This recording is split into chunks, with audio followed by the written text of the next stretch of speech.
very much indeed.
course, in the next 10 years.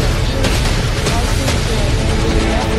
think the Serbian government will continue with the same missions, with the same focus, the same goals, as if they said to the election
there, I have to say that the way this one, the franchise has made things for domestic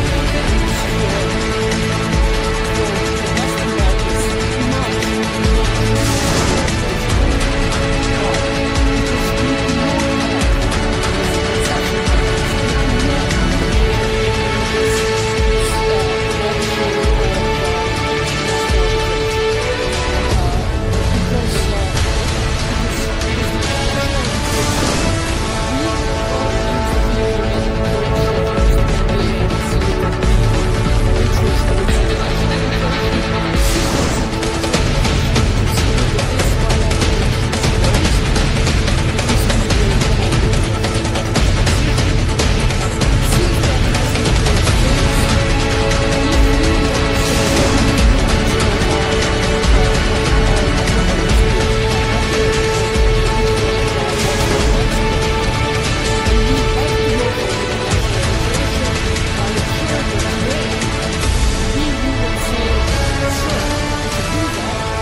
too shy, they're too differential. Too often.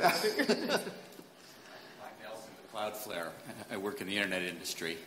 You've done a lot on e-government, and I'm curious how you see e-government and better government online and the use of social media by governments as a way that could advance the cause of regional stability and economic integration.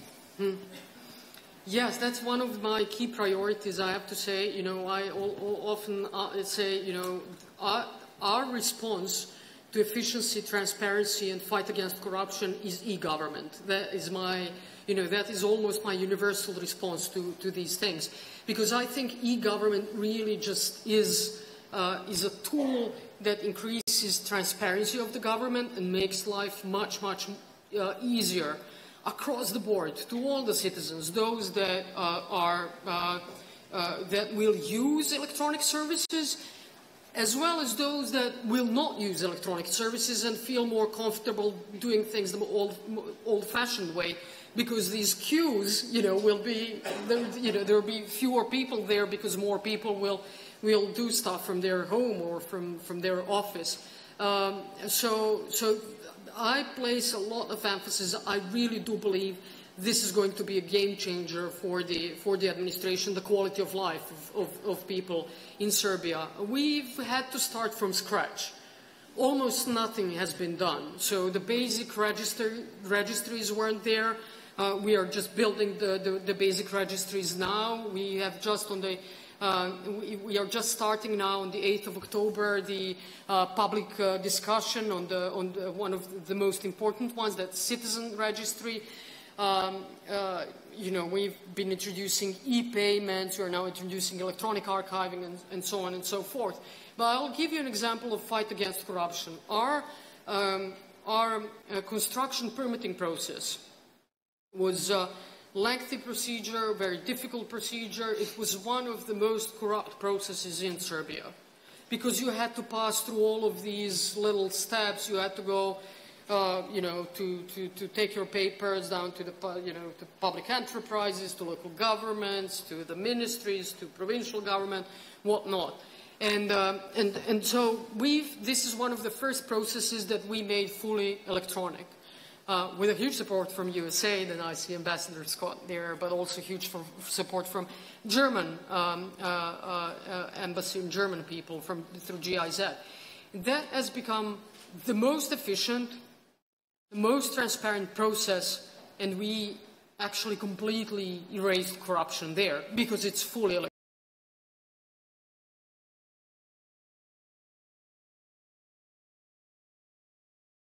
electronic. You never ever see anyone, so you can't, no one can tell you, well, for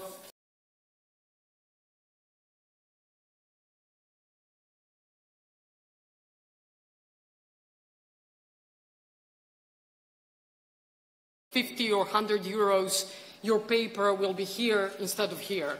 So that is what I believe in. And then we are just, yesterday I'm chairing the government's council for e-government, where all the government institutions actually participate in. And it's just fantastic actually to see what we are doing. And I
think that the whole public administration will look very, very differently come 2020. And the other one was... Social media.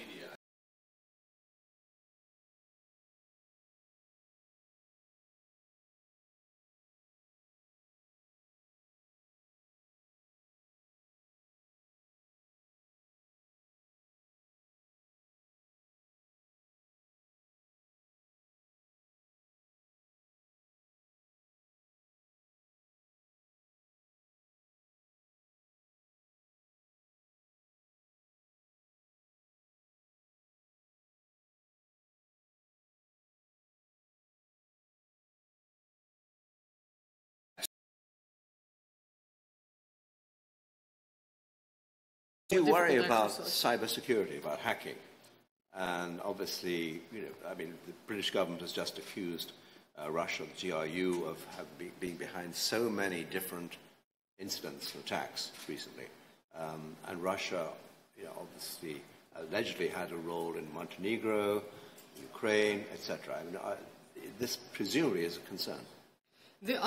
Definitely, it is one of the biggest challenges. It's one of our biggest priorities, which is why we've established the government data center, and we are now also, for the security of data, we are also building next year. We are starting to build a backup and disaster recovery center, just to make all the data, make sure that they're double safe. In terms of hacking, we will work, and I've spoke to the EU Commissioner for Digitalization on actually joining the whole European-wide effort on cybersecurity. And it's also good that we've established the Office for IT and e-Government, which is now our cybersecurity center. So I'm hoping that we can. I'm sure that we will be able, in that respect, we will be able to join the whole EU effort even before we do not become members of the EU. And also, Mike mentioned social media, and false accounts, Facebook, etc. This must also be something which can be used against any particular government or political party. For sure, it's something that's happening, I think, already all over the world. It's something that we always have to be extra careful of. But I also have to say there again to advocate for the e-government. When people say, "But are you afraid that it's less secure because it's in an electronic format?" I would actually, my experience is quite different. I'm feeling much less secure when it's somewhere, when the citizens' data are somewhere in the paper format, in some local government office with some civil servant that, locked up in some old drawer, that if he or she wants to pull out the data, copy it and give it to someone, you would never know. Yeah. But actually, if you have e-government, the central office for IT and e-government, or whoever institutionally is responsible for this, can track all of this. So they can track who actually accessed citizens' data, what for, and where they used or misused, which you can't do if this is in the paper format. Yeah. So I think there is a lot to say about e-government there as well. Another question, please. Yes, gentleman here. Thank you for the opportunity. Slavko Caric, Erste Bank. I will continue in English so that nobody has to put earphones on. Erste Bank is one of the largest lenders in terms of real estate in Belgrade and in Serbia, with close to €500 million of equity and capital put into, and we do recognize and commend what the Serbian government has done in terms of issuing building permits. And I, by instance, know the fact that in the past 18 months, 1 million square meters of building permits have been issued in Belgrade alone. So that's really a very, very big achievement. Now, there are three issues that banking sector and a couple of other organizations that I represent, like AmCham and Foreign Investor Council, think that digitalization can actually bring forward in terms of cutting corruption, cutting red tape, and making sure that both banking sector and economy is performing much better. Bankruptcy procedures, which are very lengthy and unpredictable. On top of that, cadastre, which needs to be digitalized and put into a different format because it's a completely black box. And basically tax reform, continuation and speeding up of the tax reform and the reform of the tax office, because there again predictability and equal treatment is not something we see all the time. Thank you very much. You've basically outlined all, all key areas that we focus on in terms of the World Bank doing business improvement. Cadastre is certainly one of the reforms that we are pushing very hard right now. We are finally doing the whole in terms of registries and e-government, the address registry.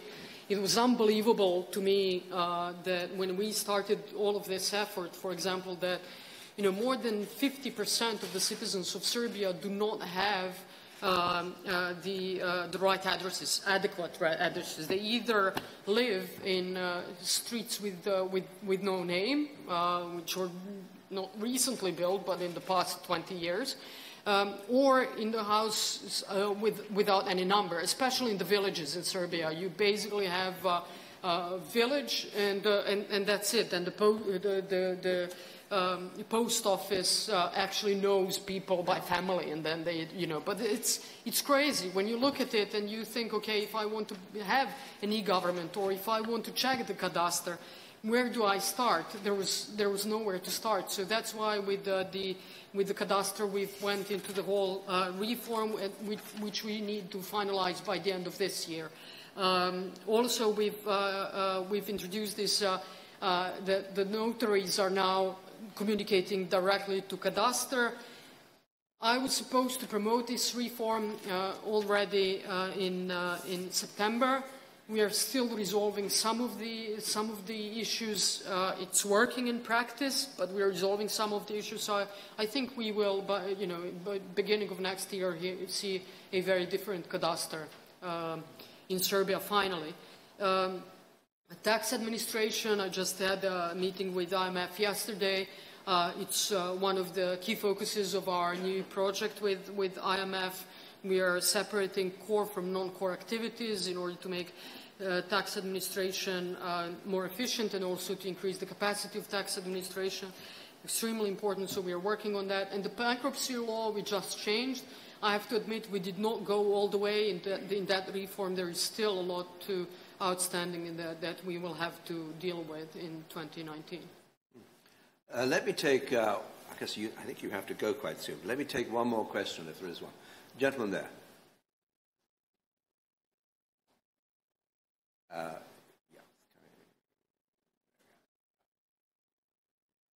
Thank you very much. Michal Hrušik, Embassy of Slovakia. Now, I'll give you a bit more difficult question, and I'm curious whether you'll answer that. So, although it's quite hard to imagine a situation that tomorrow the government in Kosovo will tell you, okay, we'll give you the northern part of Kosovo, you'll get it, and that's the end of the story. But we demand full recognition for that. So that means that you've got to abandon your current policy, resign on the principles, and probably send the ambassador of Serbia to Pristina. Would you be able to accept that, or is it still a red line for you, and the only thing you can possibly give to the government in Kosovo, for instance, like the seat in the UN or some other kind of a deal? Thank you. Yes, well, obviously I cannot answer that question. It would be really, that is one of the topics that is, that is really just under the Belgrade-Pristina dialogue. Whatever I say now can be used or, against us or for us. I don't know. I have to say, it was a brave attempt to force a solution. It was a brave attempt, yes. I have to say, from where I sit, I do not see that Serbia can recognize Kosovo in that shape or form. I think of myself as liberal, but you know, it's a very, very emotional issue, and it's very difficult to even talk about that. I wouldn't go there. Well, I think on a note which was both emotional and realistic, we need to give a big round of applause to the Prime Minister. Thank you very, very much. Thank you very much. It's great to see you again. Really nice to see you Thank again. you.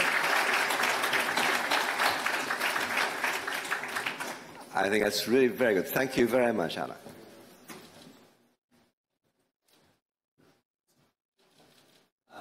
Please don't hurry to leave, because we have a very interesting session coming up on EU enlargement on the Western Balkans. Max, can you join me on the platform? And Ian Lesser from the German Marshall Fund, based, I think, in Brussels these days.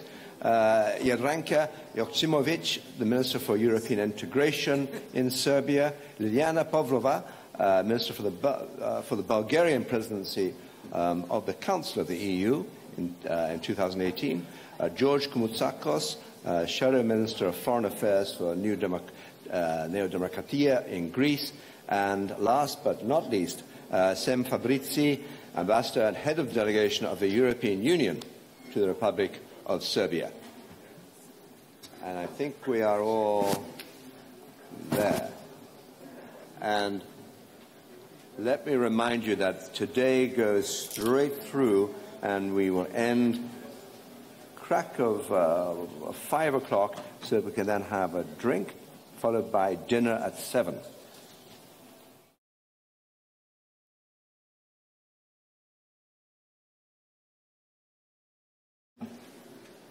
Now, Ian, it says on my program that you're going to set the stage. It says you're going to do it in between 5 and 7 minutes.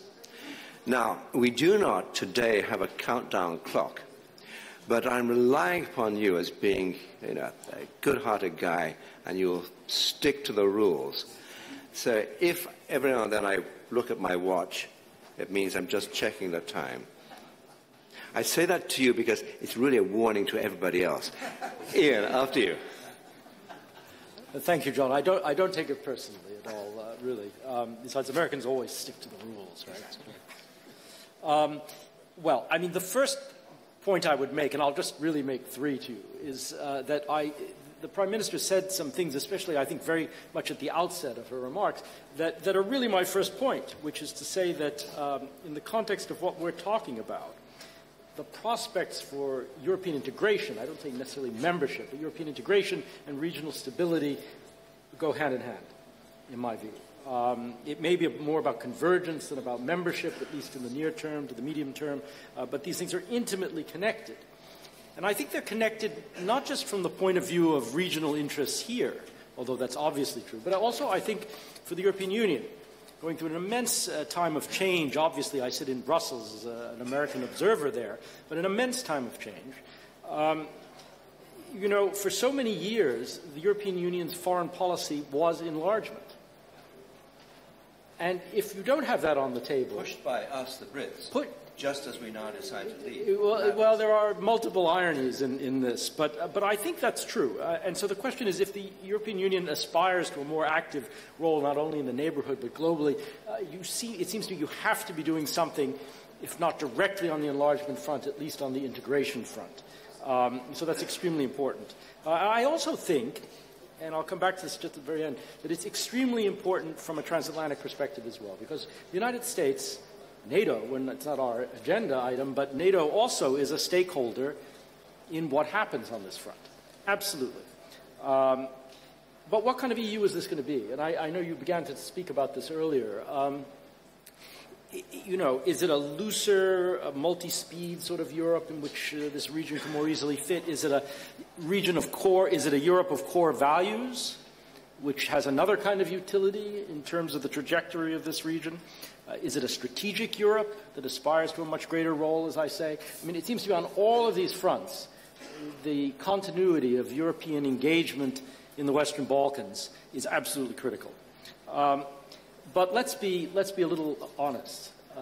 If you sit in Brussels today and you look out across Europe at the nationalism, the nativism, the renationalization, all of these things, you have to get a little bit disheartened about the public and even elite enthusiasm for future enlargement. Now, we're not talking about Turkey here, obviously. That's a different issue entirely, but in a sense it has challenged, it has poisoned, if you want to use that term, the whole debate about enlargement in the European Union in a way that probably isn't helpful for you here. So at the end of the day, yes, definitely enlargement as a project, but convergence as the vehicle, it seems to me, in the near term. The second point I'd make is that none of this, not the debate, not the reality of enlargement, is taking place in a kind of benign atmosphere. This is not a benign environment in the region. In economic terms, it's perhaps doing a bit better, but if you look at it in geopolitical and security terms, this is getting rougher. It seems to me it's getting rougher in terms of the security of states, but also the security of individuals. Regionally, the unresolved issues we've heard about, but also more broadly. I don't know how many of you might have seen or read Robert Kagan's new book about the return of the jungle. I think maybe he goes a step too far. But basically, his point, I think, is correct, that the return of great power competition in a system that used to be moderated, managed by the United States largely, is something that creates a very, very difficult, very challenging context for this, but again, I think makes this kind of integration much more important, because at the end of the day, that's one of the key hedges against things going badly wrong. And, the point here, too, is, is the status quo acceptable? Is the status quo stable? The Prime Minister referred to this as well. I think I would agree with her.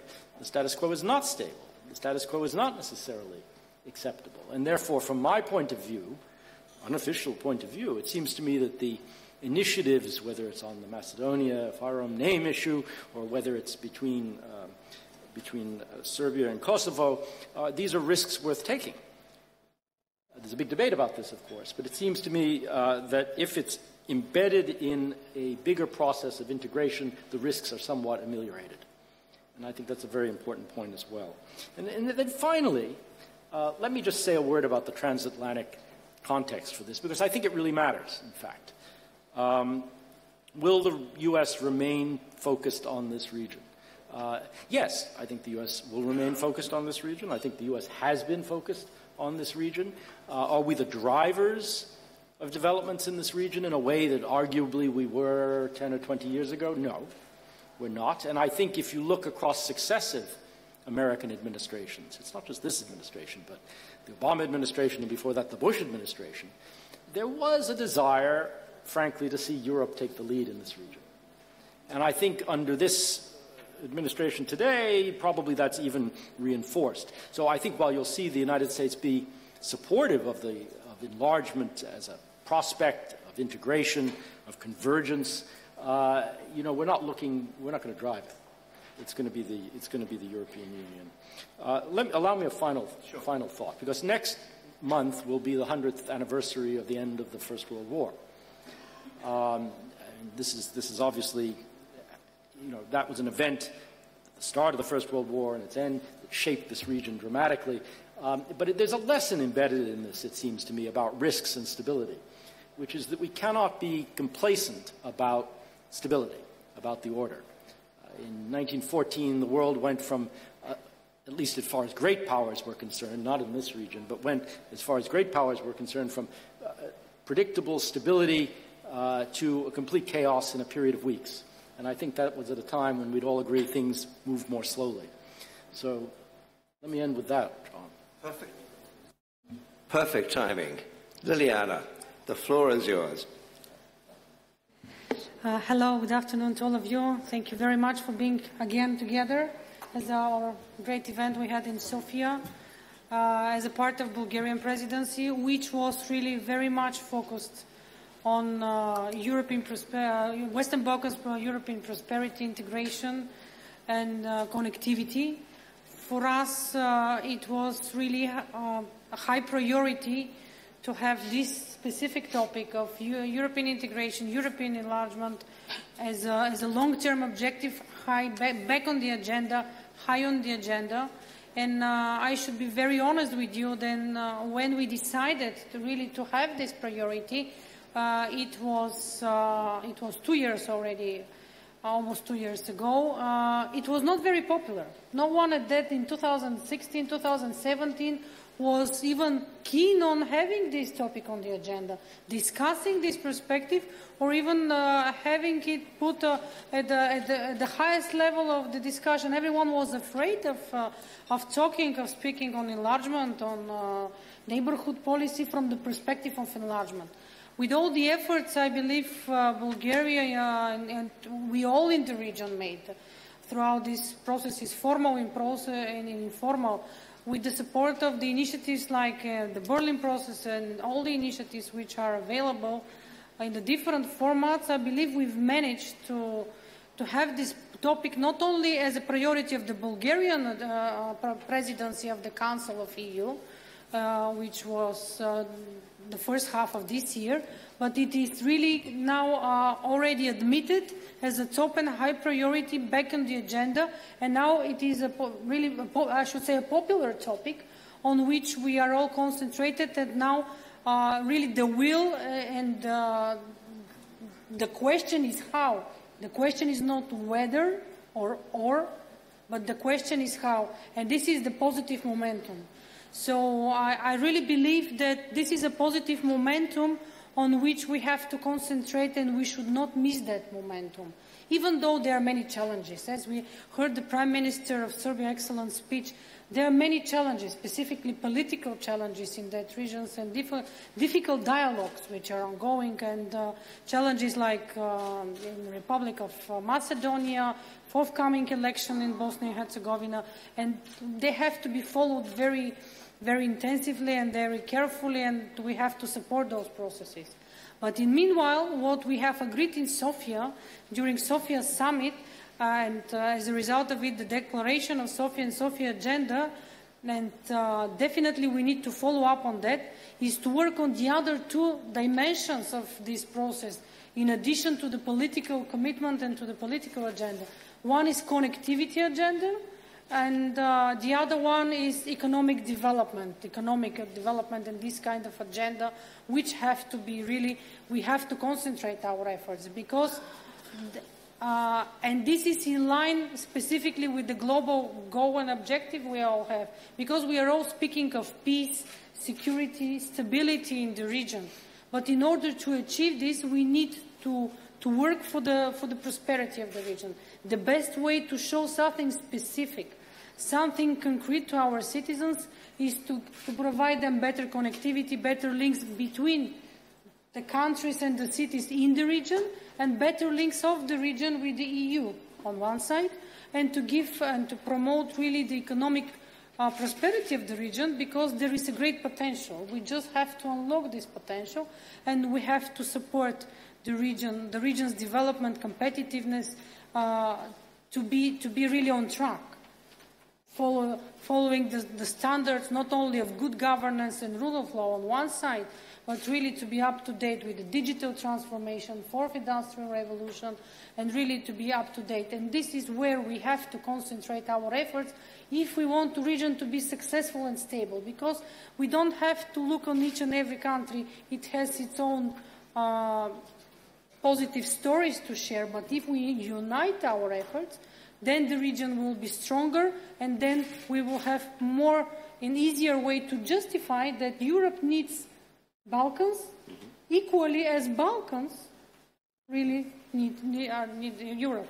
And this is where we have to concentrate, and we will continue supporting these two, let's say, lines of the connectivity and economic agenda for the regional development, because this is the best way to support political dialogues, because this is something concrete to be given to the citizens, and this is an important message I would like to convey. I mean, presidencies always claim success. Have you noticed any failures? Let me put it a slightly less aggressive way. Any disappointments that you wish could have gone better? You know, every presidency is a very ambitious presidency to deliver on results, and I should proudly say that we've managed to deliver a lot, even from terms of dossiers which were closed, a lot of debates which were handled over. I think there is one topic, but this is not the fault of the presidency itself. This is still a very sensitive issue in Europe, which have to be and which has to be handled by the highest level, the highest level by the leaders, and it is the point of migration, because we need long-term sustainable solutions still. Bulgarian presidency, we proposed a model, a philosophy on which we have to continue those efforts, and it was accepted by the leaders at the Council at the end of June. But still there is a lot to be decided, and still migration is an issue where a lot of compromises are needed, and really a compromise solution of the different points of solidarity versus strict external border control is needed. So to have this challenging issue and really external support to countries in Africa and is needed to be decided, because the different opinions are there. We need to find a crossing point and how to compromise there. This is still an open issue. Let's wish everybody luck. It's a terribly difficult problem. Jadranka Joksimovic, please. Sorry? No. Thank you. Of course, I would like you to this opportunity to speak in Serbian, since we are in Belgrade, and maybe it would be good to hear, I suppose, next official language of European Union. Prvo, naravno, izvinjavam se zbog malo kašenja, ali pozdravljam sve prisutne i sagovornike i učesnike. Ono što ja mislim da je problematično u celokupnom koncipiranju ove konferencije, to su reči koje upotrebljavamo. Koristimo reči oporavak, otpornost, regenerativne strategije, dakle koristimo reči koje su indikatori da nešto ne valja.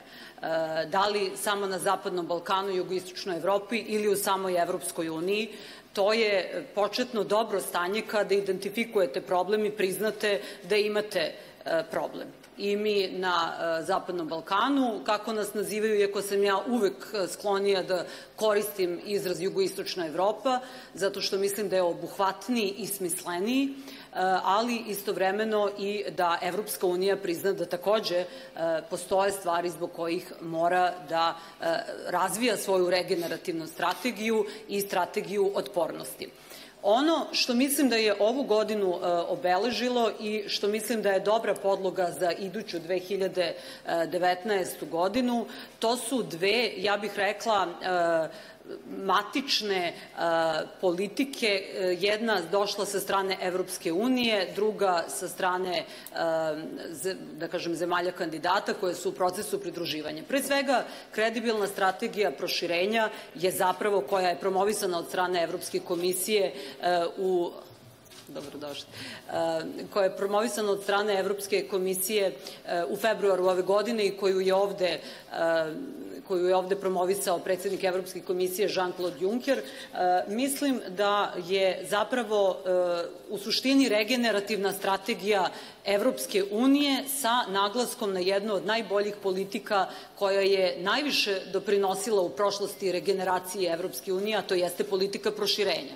Sa druge strane, ona politika koju je konkretno Srbija kao zemlja kandidat promovisala, ja bih rekla već dugi niz godina, a posebno imajući u vidu, dakle, od 2012. ali rekla bih sa inovativnim ekspozeom 2014. i reformskim ekspozeom tadašnjeg premijera Vučića, sada predsjednika, mislim i okrenutosti i nesumnjivog puta trasiranja evropskih integracija Srbije i postavljena kao spoljnopolitičkog prioriteta. Mislim da smo mi pokazali da smo politiku pridruživanja, koja očigledno, pa ja bih rekla, još uvek je pod nekim naletom grube ljubavi između evropske politike proširenja i politike pridruživanja kandidata, mislim da je pokazala otpornost. i da smo tokom svih ovih godina izazova koji se usložnjavaju i koji se povećavaju pokazali da je naša politika pridruživanja otporna na ponekada grube izraze ljubavi, a istovremeno da je Evropska unija pokazala i otpornost, ali i taj oporavak u smislu prepoznavanja politike proširenja kao važnog dela svoje strategije oporavka ili regenerisanja.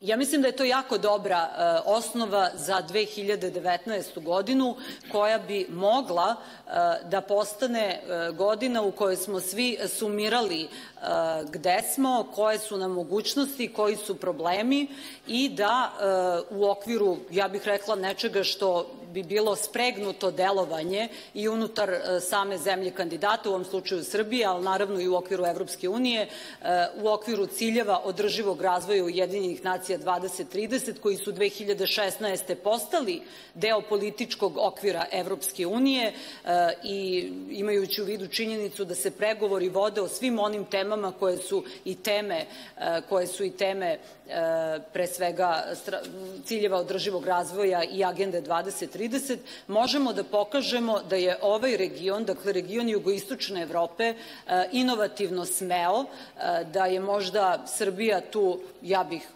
to sasvim ovako možda i pristrasno rekla, svakako jedna od najsmelijih država u smislu inovacija, kreativnosti, što je rezultiralo i činjenicom da smo više od polovine direktnih stranih investicija u ovom regionu upravo privukli mi. Dakle, Srbija je privukla najveći broj direktnih stranih investicija, više od polovine, da smo na svetskoj Doing Business listi znatno napredovali i da je to prepoznato i kvantifikovano, ta naša inovativna smelost, ali i smelost reformska koja je bila teška i koja je ipak donela, ja bih rekla, održive rezultate.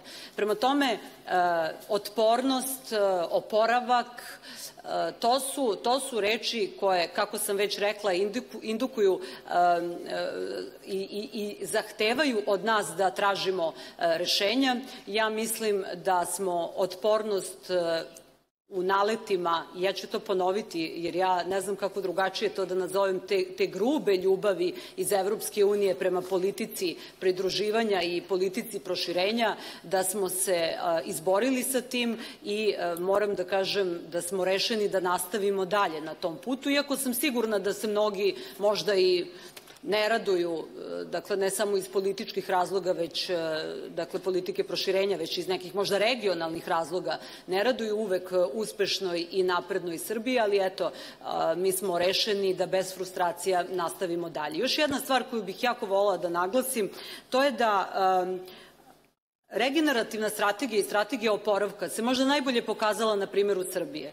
I mi smo zemlja koja, ne zaboravite, samo pre 20-25 godina bila i ekonomski i politički izolovana. Naravno, bilo je tu i nekih drugih intervencija i u svakom slučaju taj rebirth capacity ili taj dakle, kapacitet da ponovo stanete na noge, da ponovo oživite i postanete vitalna i ekonomija i na kraju država, mislim da je na najuspešniji način u regionu pokazala upravo Srbija.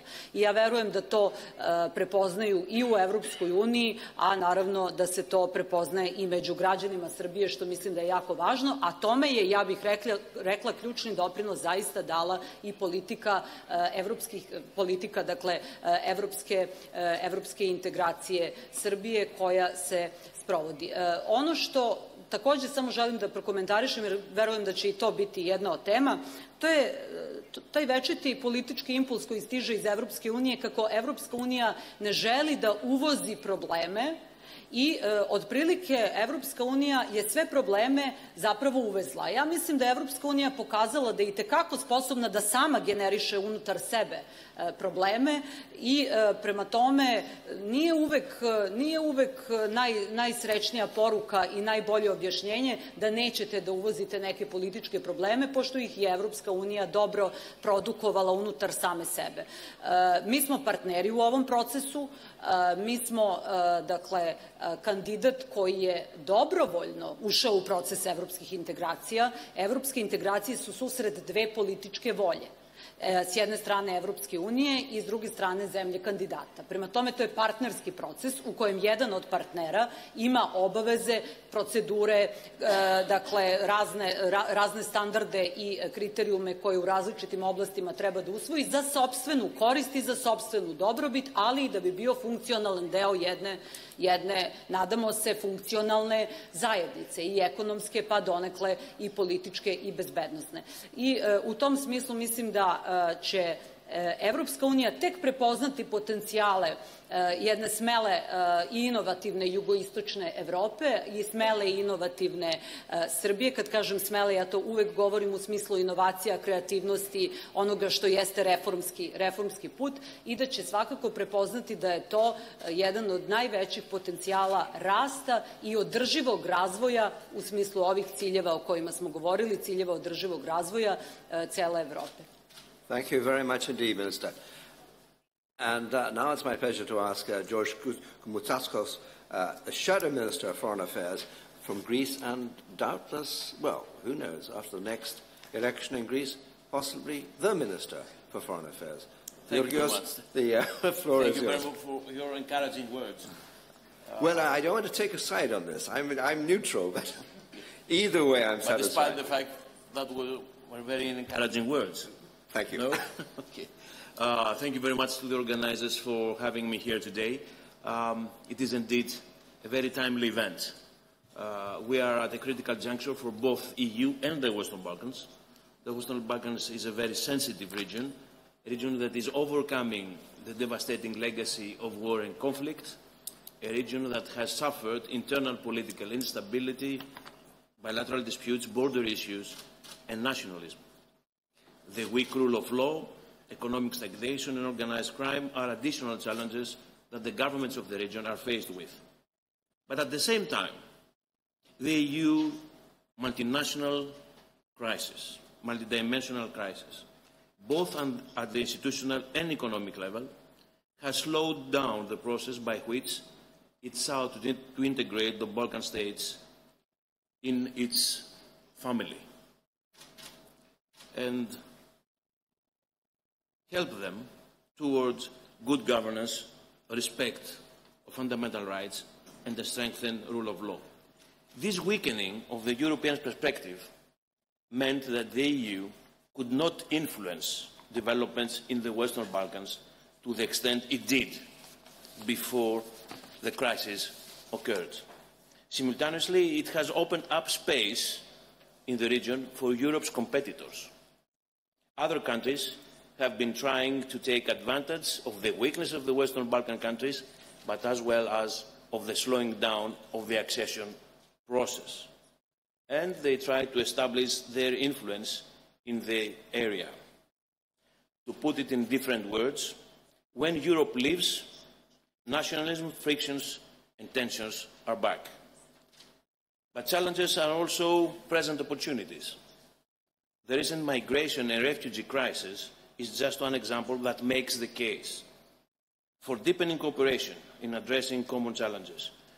Migration and refugee crisis was one of the reasons, at least I think, that resulted in putting the accession process of the Western Balkans back on the European agenda. There is now a growing momentum for greater integration. Thankfully, the European perspective of our neighbourhood has been revived. With its latest strategy presented in early 2018, the title is a little bit long, but I think that there are some key words in it. That's why I will repeat it. A credible, I repeat, a credible enlargement perspective for the enhanced EU engagement with the Western Balkans. What a title. But with this strategy, the European Commission recognized that the future of the Western Balkans is to become an integral part of the EU, which is in the Union's very own political, security and economic interest. In addition, the fact that we have consecutive, and this is something that I would like to stress, the fact that we have consecutive EU presidencies the ones led by Bulgaria, Austria, and Romania, that have included the Western Balkans in their priorities roadmap, is a very welcome development. There is now a historic opportunity, a historic window of opportunity, to firmly bind the future of the Western Balkans to Europe. It is up to the countries of the region to demonstrate genuine political will to proceed with their EU accession process. All countries of the region have to commit to both word and deed to overcoming the legacy of the past, to achieve reconciliation, to solve bilateral disputes with their neighbours, and to achieve good neighbourly relations. And as you can understand on this point, I would like to say a couple of words explaining the position. The solution to the challenges and remaining problems in the Western Balkans should be robust, comprehensive, and effective. And above all, solutions should be viable. If it is not the case, if the solutions given are weak or frail, the problems resurface in even worse forms. It is up to us to keep the old Balkan demons locked in the history's ossuary and to throw the key into the Danube. I do believe we can write a new chapter in the region's history. The answer to our region's problems and challenges is a more assertive Europe, a Europe that sets realistic goals and keeps its promises, so that it does not create disillusionment and disappointment to the people that believed in it. I think this is fundamental. We are going through a critical time, and trustworthiness, credibility of both sides, in particular from Brussels, is of fundamental importance. As far as Greece is concerned, and our party, we firmly support the European perspective of all our neighbours. This is a solid strategic decision. We are not going to move an inch from this. Despite our economic crisis, or Greece's economic crisis, our country retains significant influence in the Balkan Peninsula. In economic terms, Greece's economy remains, despite the crisis, the most important in the Balkans. It hosts over 700,000 migrant workers from the Balkans and remains one of the largest foreign investors in Albania, in former Yugoslav Republic of Macedonia, in Serbia, in Bulgaria, and in Romania. Remittances for immigrant workers and direct Greek investment have had a tremendous stabilizing effect on the Balkans over the past 3 decades and continue to do so. In fact, Greece has traditionally functioned as the locomotive for the European and Euro-Atlantic integration of its neighbours, and its continued support to this direction is of particular significance to all of our neighbours. To conclude, when it comes to the accession process of the Western Balkans, we have to underline and we have to admit that Serbia is the front runner, both institutionally and politically. And I think Prime Minister's strong remarks that listened before half an hour ago were very inspiring and encouraging to all of us.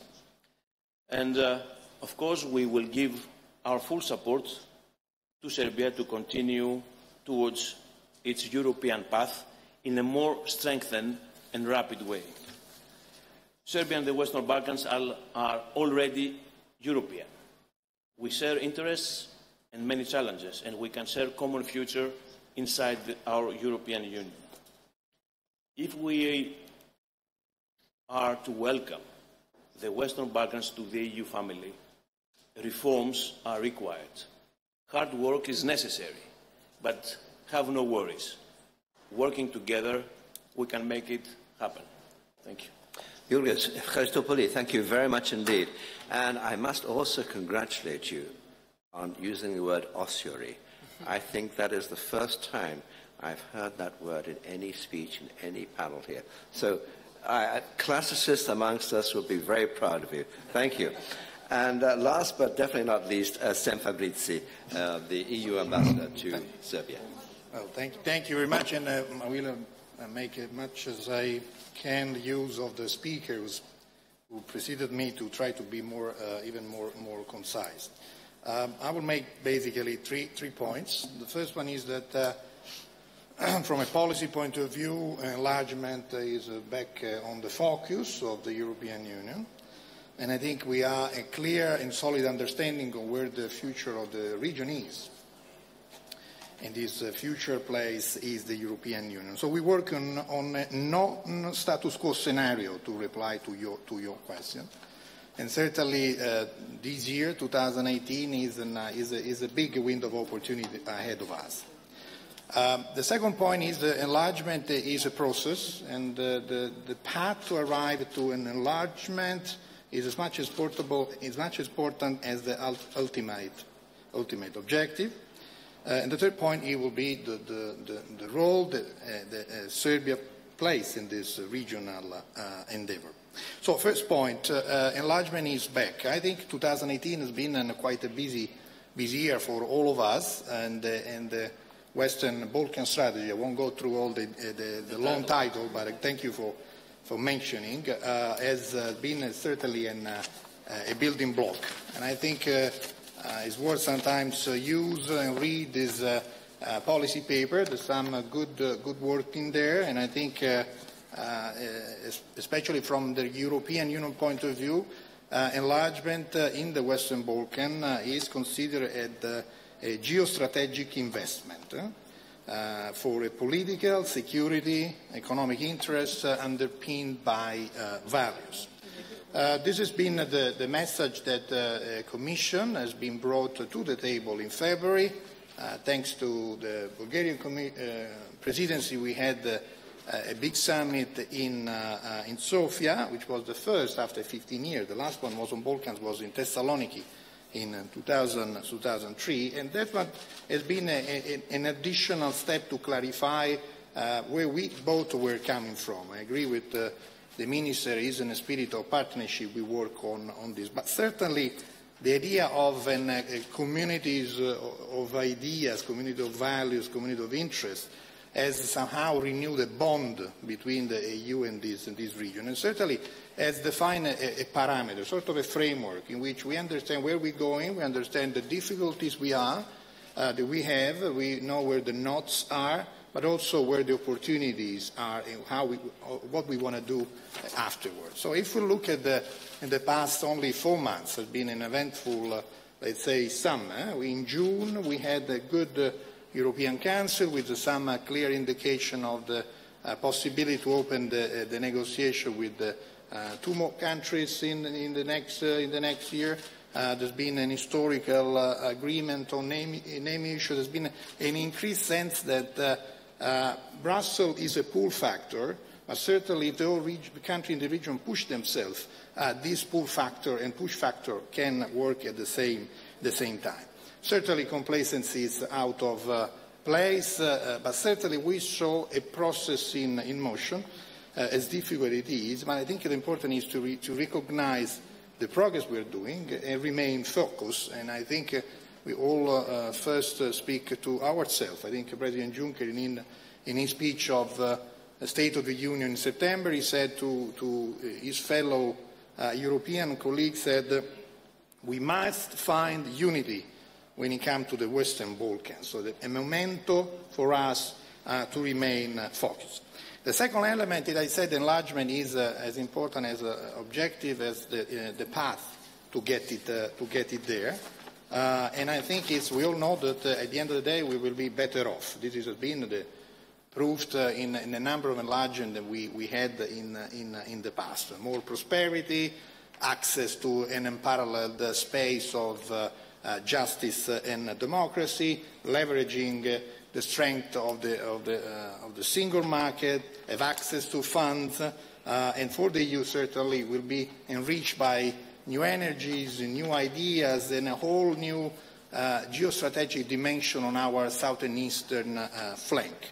But certainly we have to look at the process, how we get there. And I think the process is important because this EU is accession is what we call a transformational driver. So the question, how the societies in each of the countries who want to get to the EU table, how to transform themselves. So this is important on the process, and that's why we insist on rule of law, democracy, good governance, reforms on making economy competitive, resilient, what kind of environment we want to live on, what kind of contribution to challenges like migration, cyber, terrorism, illegal migration, of course, organized crime and so on and so forth, and certainly what kind of relation I have with my neighborhood. So in that sense, the process is key.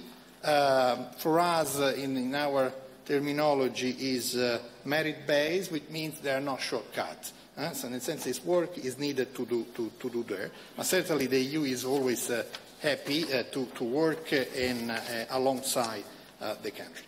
Last point, the role of Serbia. I think it's, the Prime Minister made a very clear explanation of why are the reasons for Serbia to join the European Union, and certainly I'm not here to repeat, and, other than subscribe to what she said.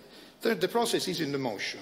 Serbia entered with the visa liberalization in 2009, stabilization agreement in 2013, opening the accession negotiation in 2014. We have already 14 out of 35 chapters still open. From our point of view, so the process is in the motion. We have said also recently in our annual state-of-the-art report, basically the area of macroeconomic is getting better, the reform, the fiscal consolidation has been achieved, economy is growing, further reform are needed to keep this growth sustained. This country needs to grow faster and more over the next year. Certainly the area of rule of law is an area where the heavy lifting is necessary. That's why we are open first in this negotiation. There's progress in the reform of judiciary. There's a number on the constitutional reform. There's a lot of work that the Serbian authorities are doing, work on the media expression, the whole area where we call the rule of law. Certainly it's important to maintain a consistent, proactive and clear communication of what Serbia is doing for the EU and with the EU. The same process, same element apply, this merit-based ownership apply to the dialogue between Pristina and Kosovo, Pristina and Belgrade, in which the European Union is and remain a facilitator. Last word on regional dimension, as has been my initial point has been this is a regional strategy, and this pull and push factor should work in the same direction, although we have a merit approach, merit-based track record, if you want to call so. Certainly Serbia is at the center, is a key crossroad of all the regional agenda we have. Trade, investment, energy, transport, mobility is key. So certainly the attitude of Serbia is extremely positive, is working in a regional dimension, and I think what Anna Brnabić said, it's good that other countries are moving, so Serbia can move at the same way. So I think looking at the title is looking at a leading role for Serbia. Of course, the leadership goes with the responsibility, and certainly we're happy to support Serbia in this endeavor. Thank you. Mille grazie. Thank you very much indeed. Any questions, please, straight away from the audience? If not, I'm going to challenge Ian. You set the scene. What do you think of what you've heard? Because you're not politically involved in this. You can be I'm objective not. advisor. Actually, what strikes me, frankly, from all of the voices we've heard so far, including the Prime Minister, is that there's, in fact, a great deal of convergence. There's a great deal of consensus around all of these issues, going back to the very fundamental point that whatever the pace of enlargement, convergence, whatever terminology you want to use, that it is pushing in the direction of something that's positive for the region. There's no downside to this. And if you consider that the risks have deepened for various reasons which we've alluded to, this is one way of hedging against those risks, and a very important long-term one. So, I think there's a basic sort of fundamental consensus around that message. So why is there apparently reluctance in parts of the EU to embrace this idea? I frankly think it has very little to do with developments in this region themselves. I think it has everything to do with all sorts of other stresses and strains in Europe, many of them, with actually much more consequential meaning in terms of the EU itself. I mean, you now have very critical European Parliament elections coming up in the spring. There is now, there are forces on the political stage in Europe which simply are not supportive of the idea of Europe the way we have seen it evolve in recent decades. And that's a very fundamental problem, much more fundamental than views on enlargement. And secondly, I would say, the big sort of animating debate over enlargement in the EU, certainly this was true in the Brexit debate, has been about Turkey, which is, of course, the most distant and most difficult enlargement to conceive of. But yet, in a certain way, because it brings with it all of these cultural anxieties and huge scale, it's driven the debate in ways that probably aren't helpful. Well, I mean, the accession of Turkey is clearly never going to happen. I mean, the French and the Germans basically said so publicly.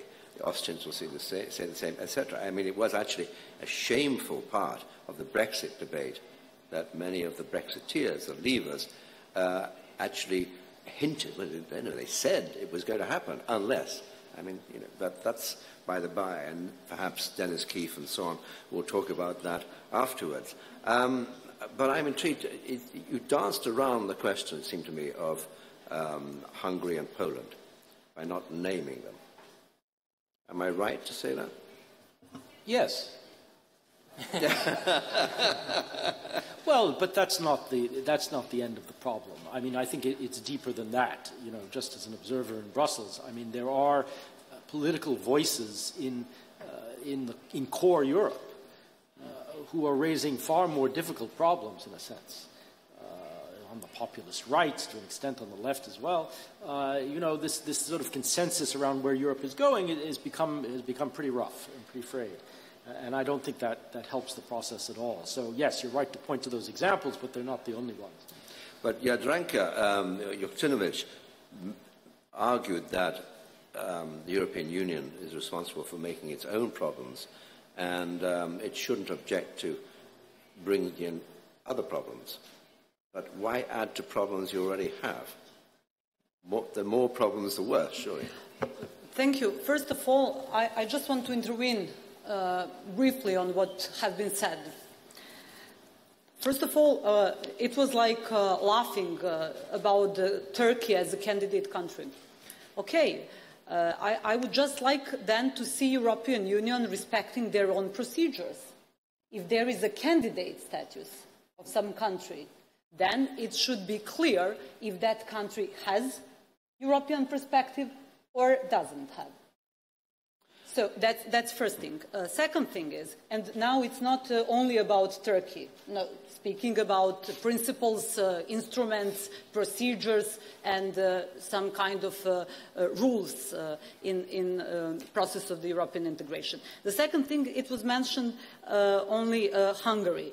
To be honest, of course, we are not a member state. We are not, responsible for all things in the region. But I just want to underline that Hungary, for Serbia, is one of the most important neighbors, that we have excellent bilateral relations with Hungary. And I have to tell you that thanks to Prime Minister Orban and President Vučić, we have improved our bilateral relations that have been really not so easy for a long period of time. And I just want to underline that we in the region, because we are neighbors, also, no matter some other aspects that we can discuss or not, but it should be mentioned that this kind of commitment to regional stability, to good neighborly relations, really, I think, resulted as one of the most important results for the last couple of years, since we have a huge minority in Serbia being Hungarian, so their origin is Hungarian, and I think it's so important to underline that. So it's not always black and white. No, it's a very important point. Max. Yeah, I also really found interesting the point you were making about the EU showing very rough love to Serbia and not recognizing its Not innovative Serbia, and brave capacity, and to the region as a whole. No, I said rough love to their own enlargement politics and association or accession process from the countries, not only specifically in the region, it's for the candidate countries, because rough love is, if you remember, well-known term in history of European history. So I think that you understood what was my intention to say. So it's a rough love toward enlargement policy. And it's not particularly in this moment active. It was also some periods and some phases of European Union when it was also the same or similar situation. I think Sam Fabrizi wants to... Yeah, no, I try to translate rough love in some EU language, which is difficult. Try to be less emotional. No, I think our approach is quite consistent internally and externally.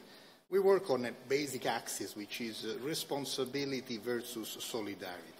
This is one of the main principles there.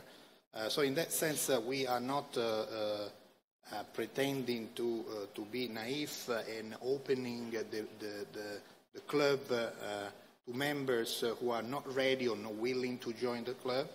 And at the same time, so that's why in the sense that we are very responsible. So this is the criteria, this is the steps to be taken. And the other part, which might be the rough part, but the love part is the solidarity. In the sense we are working with Serbia for helping Serbia to achieve this objective.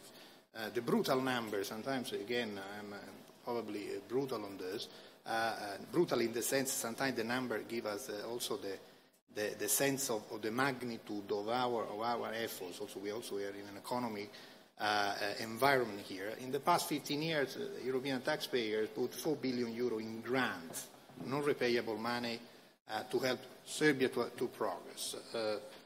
6 billion came from our European, our lenders. Here we have the European Investment Bank, 3 billion came from there.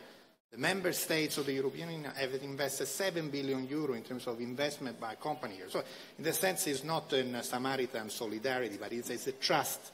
It's a trust that we have in the system. And so I would say rough love can be translated into responsibility and solidarity. I just want to go back to Minister Eksimovic mentioning that Turkey as a candidate country.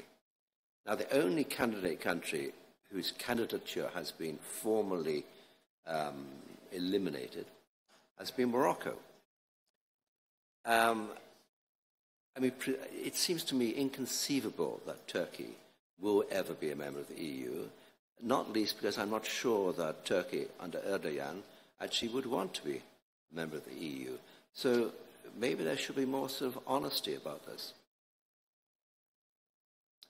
Actually, yes, Ms. Liliana, what do you think? Well, it is a frozen situation for the moment, but at the same time, we should be very sincere, stating that Turkey is our strategic partner, and Turkey is an important partner for EU in respect to security and migration. Without having Turkey being so really well done in preserving and really supporting EU in implementation of the Turkey-EU agreement on migration. Absolutely. We wouldn't be in a position to have this 95% less illegal migration inflow coming through Turkey. So that is why we have to continue all our cooperation and really all support, all commitments and all engagement with Turkey in all possible ways. Enlargement is a different story because it's a matter as well of Turkey itself deciding whether it wants to continue or not, because it's again a matter of values, of principles, of certain path to be followed and certain requirements to be followed, and it's up to Turkey, of course, to decide whether they still want to go on that way or another. But we have to separate the process on one side, but we have to be very, very careful on this. So this is passing the parcel, right? Or kicking the can down the road, or whatever metaphor one wants to use. Perhaps I'm being cruel. Any questions from the audience, please? No, but Max, you sound as if you want to. Yeah, sure. If I may, on Turkey. I think once again, EU has to be frank vis-à-vis an important, strategically important country.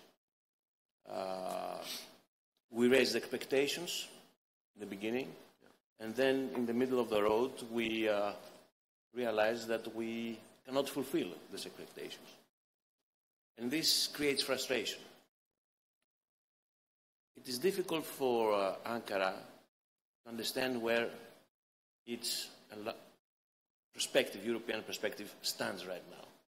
Because you have statements, on the one hand, statements coming from various capitals, but you don't have an organized debate within the EU.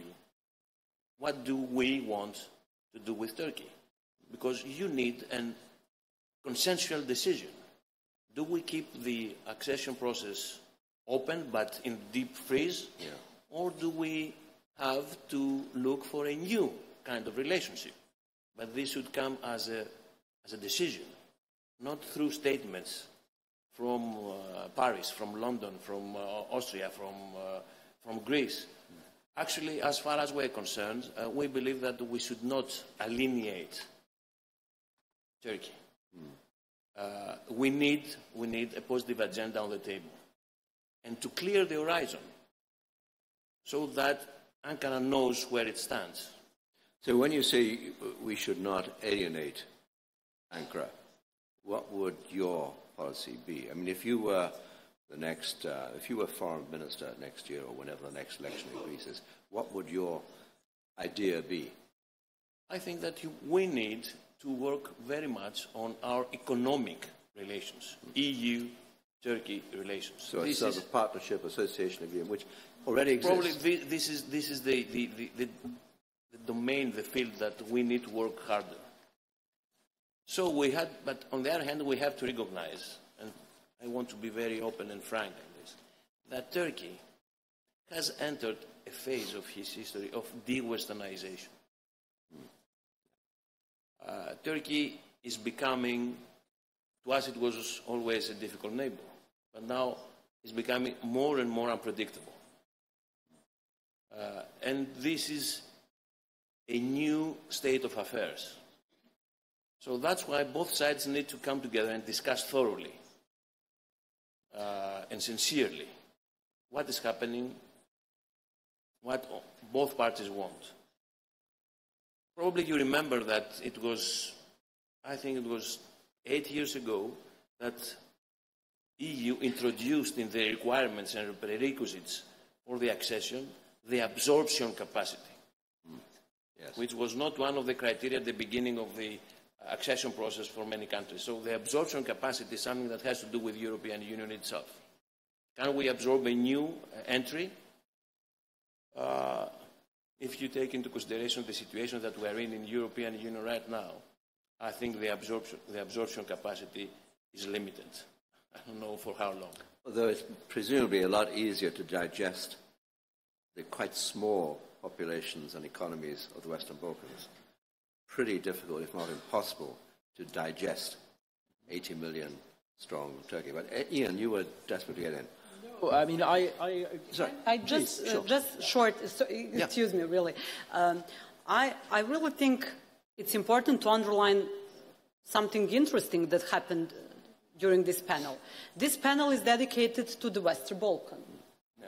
And we are talking now about Turkey. For 5 minutes. For more than 5 minutes. And I think that that's why it is Greek. important. He cannot speak for just 2 minutes. That's why it is important to say what means Southeastern Europe, what means Western Balkan, and what is Balkan. Because Turkey, the very important part of Turkey belongs to Balkan.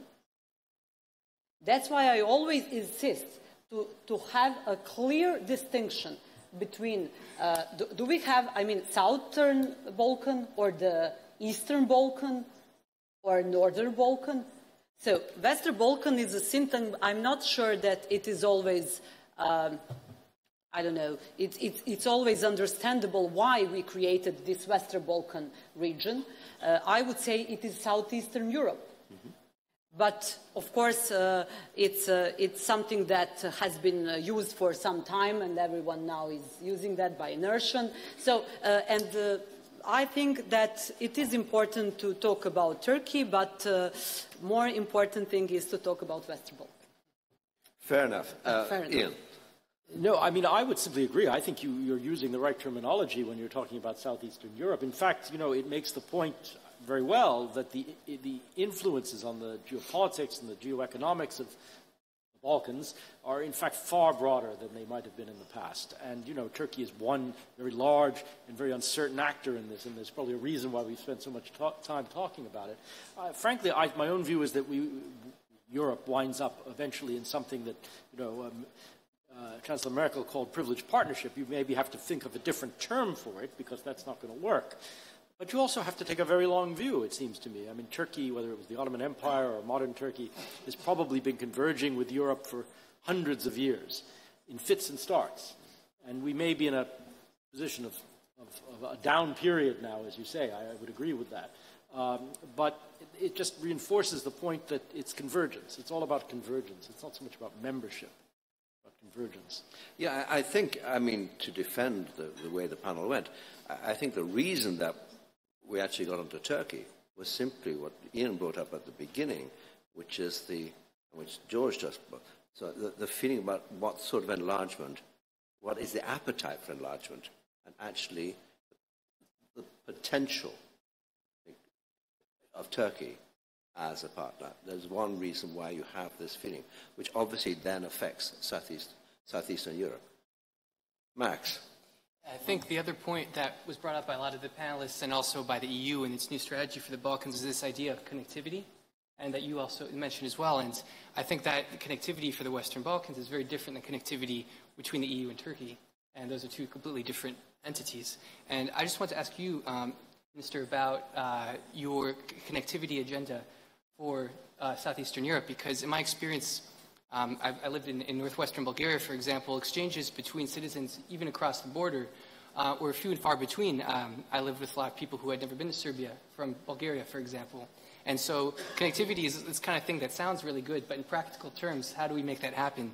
And how do we enhance relations between citizens on opposite sides of the border, rather than just between Southeastern Europe and the rest of the EU? Thank you. This is one of the attempts we've tried, and I hope we've managed to establish as a good basis or as a good platform with the Sofia agenda, where we've tried to outline all the strategic projects on transport infrastructure, energy infrastructure, digital infrastructure, educational and security infrastructure, if I may say so, on which we have to develop. But in the same time, we have to enhance, exactly the way you said, people-to-people connections. Because for many years we've been using those kind of cross-border cooperation programs, which are really targeted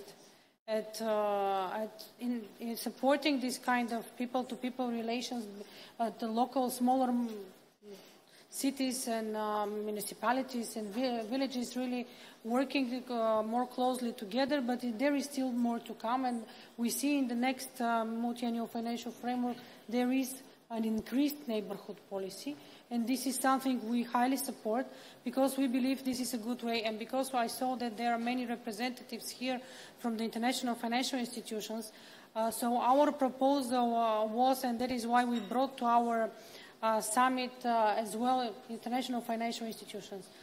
We have to establish kind of a hybrid fund framework, where to have all together all the investments we have available or we have in our plans, both on one side from the European Union grant funding and possible financial instruments, financial engineering instruments, but together with IFIs, because their investments are important for the region, and through those investments, of course, we can attract more and more private funding as well. So this is, in a way, for us to streamline these fundings, but not to have it on a different pieces, but we need to have them more streamlined as a package together for the region. This will be easier for us to facilitate, because now we have this information, but it is really in a chaotic way, if I may say so. So this is the attempt, this is the wish, so to outline this project in the different sectors, to have all the possible and all available funding together,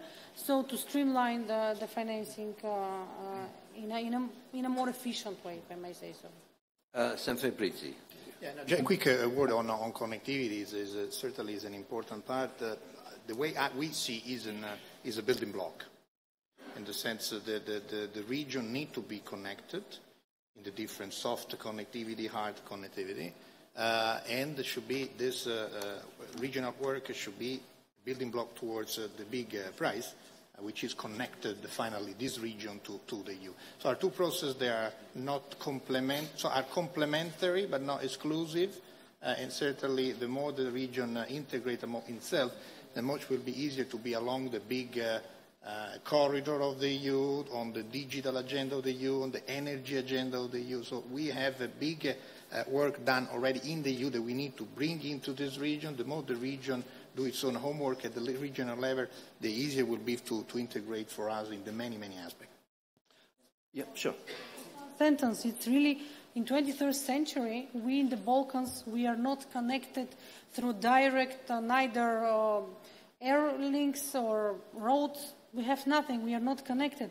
If we want to go wherever from Sofia, we have to fly via Vienna. It's a pity to have this situation. And this is where we have to invest more, because it will facilitate our businesses as well, our economic area as well. So connectivity for us, and I personally, I do believe that connectivity is the key to unlock really the region from economic, social, and really point of view. Yeah. Questions, please, from the audience. Yes, lady there. And the microphone is rushing over.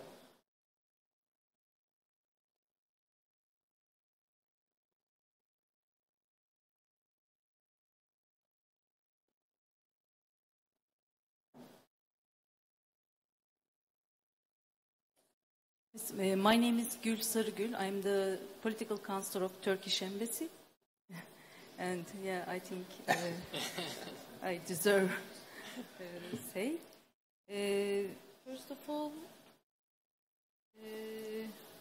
thank you for dedicating that much time to Turkey in your panel session.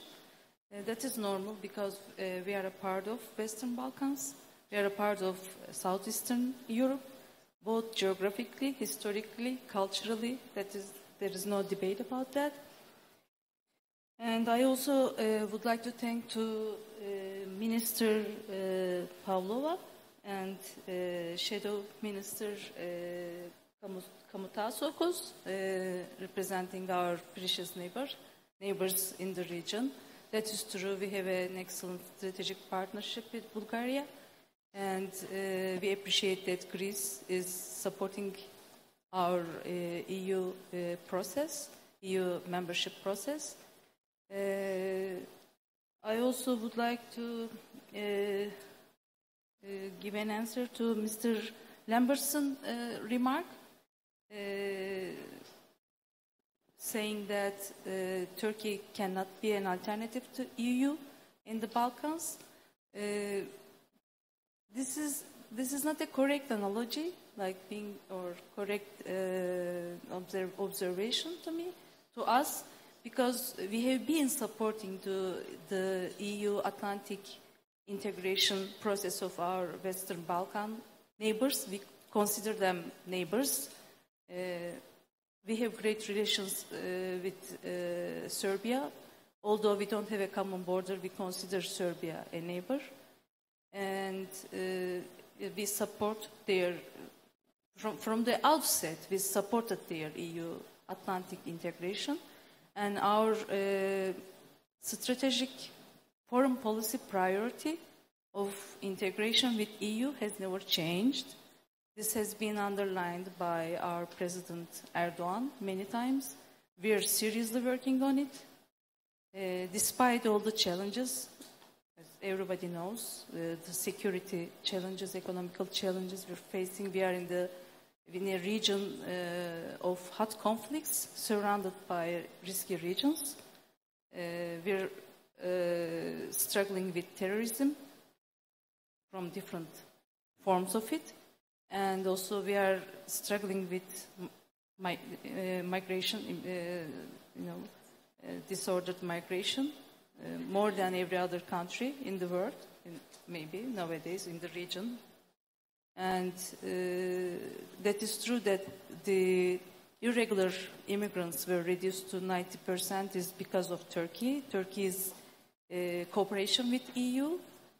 So thank you again, Minister Pavlova, reminding that to the audience. That's it. I mean, our policies regarding Western Balkans. And there is another thing I want to draw your attention. The term Western Balkan is a product of EU. We accept it as Turkey. We prefer the term Southeastern Europe.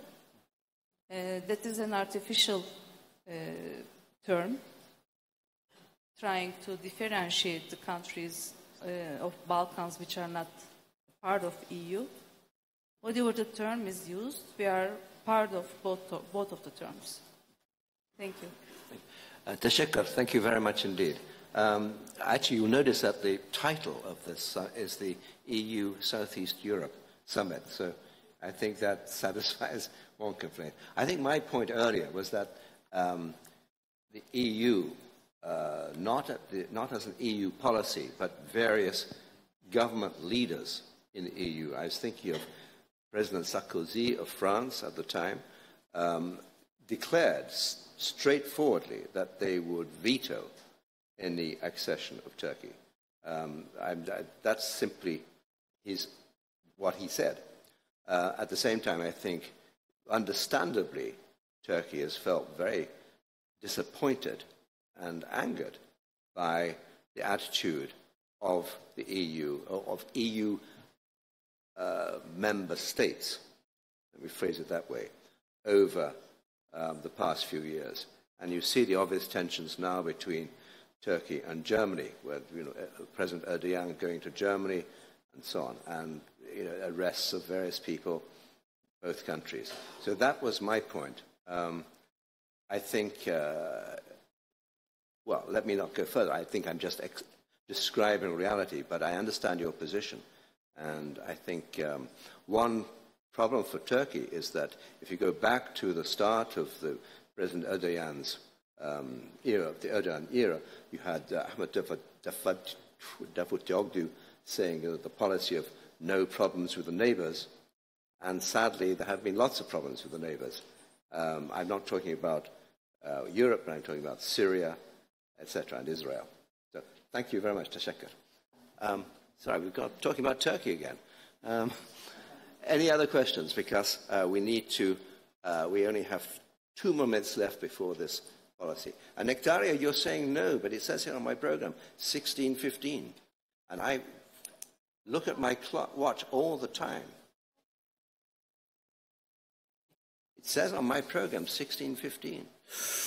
Oof. You can see even the best laid plans go astray. Anyway, I think this panel has been extremely good. Rough love and all sorts of things. Thank you very much to all of you, and a big round of applause. Oh, thank you very much.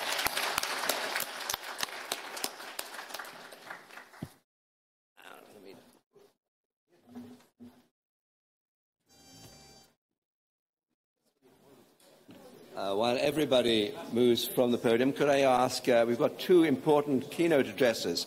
John Bruton, the former Prime Minister of Ireland, and also the former Ambassador of the European Union to Washington, D.C., and Dennis Keefe, who is the British ambassador to Serbia. Also, please, Slavko Karic, who is the chairman of the executive board of Erste Bank. Please take your seats as soon as possible. John, Dennis, up you come.